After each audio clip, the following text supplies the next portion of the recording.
নমস্কার বন্ধুরা, দেখুন আজকে আমি নতুনভাবে পটল ভাজা করব। তো এই ভাজাটা আমি কি করে করি আপনারা দেখতে থাকুন। আমি এদিকে করছি ডিম পটল ভাজা। এদিকে নিয়েছি 2টো ডিম আর নিয়েছি 10টার মতন পটল। দেখুন পটলগুলো আমি ধুয়ে এনেছি। এবার আমি ভাজে এইভাবে একটু ছেঁচে নেব। 2 মাথা কেটে নিলাম।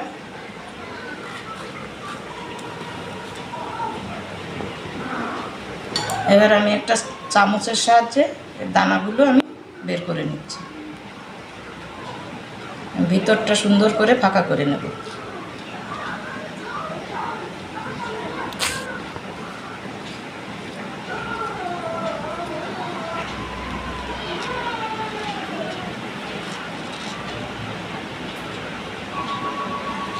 এইভাবে আমি সবগুলো কেটে নিচ্ছি। আমি গ্যাস ধরিয়ে কড়াই বসিয়ে দিয়েছি, দিয়ে দিচ্ছি সর্ষের তেল। এই ভাজাটা সর্ষের তেলেই ভাজলে ভালো। পটলের এই ভিতরের অংশটা নিয়ে আমি একটু শিলে বেটে নিয়েছি। এবার আমি এটা কড়াইতে দিয়ে দিচ্ছি।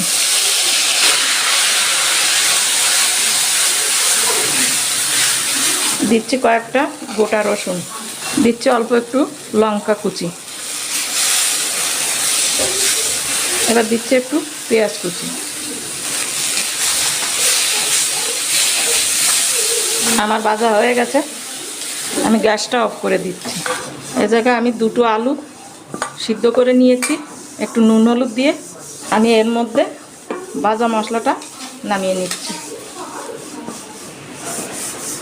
আমি দিচ্ছি চালের গুঁড়ো, আমি 3 চামচই দিলাম। ছোট্ট চামচ দিচ্ছি হলুদ গুঁড়ো, দিচ্ছি লঙ্কা গুঁড়ো, ভাজা জিরের গুঁড়ো, দিচ্ছি স্বাদ মতো নুন। এবার দিচ্ছি আমি 2টো ডিম।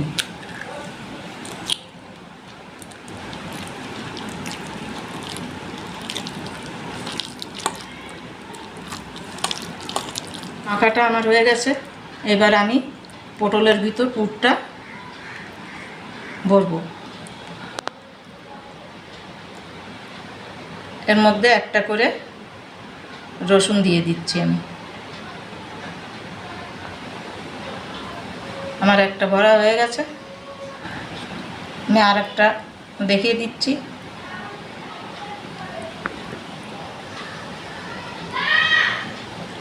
দিচ্ছি একটা রসুন। আমি এইভাবে সবগুলো করে নিচ্ছি। আমি গ্যাস ধরিয়ে একটা ননস্টিকের তাওয়া বসিয়ে দিয়েছি, গরম হয়ে গেছে। এখন আমি দিয়ে দিচ্ছি তেল। আর তেল গরম হয়ে গেছে, আমি এই পুরের পাশটা আগে দিয়ে দিচ্ছি।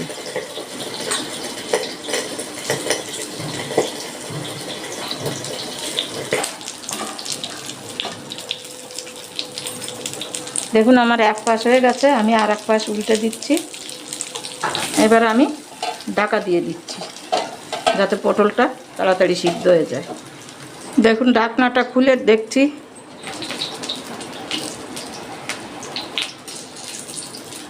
দেখুন নরম হয়ে গেছে। এর পাশও ভাজা হয়ে গেছে, আমার ভাজাটা হয়ে গেছে। আমি নামিয়ে নিচ্ছি।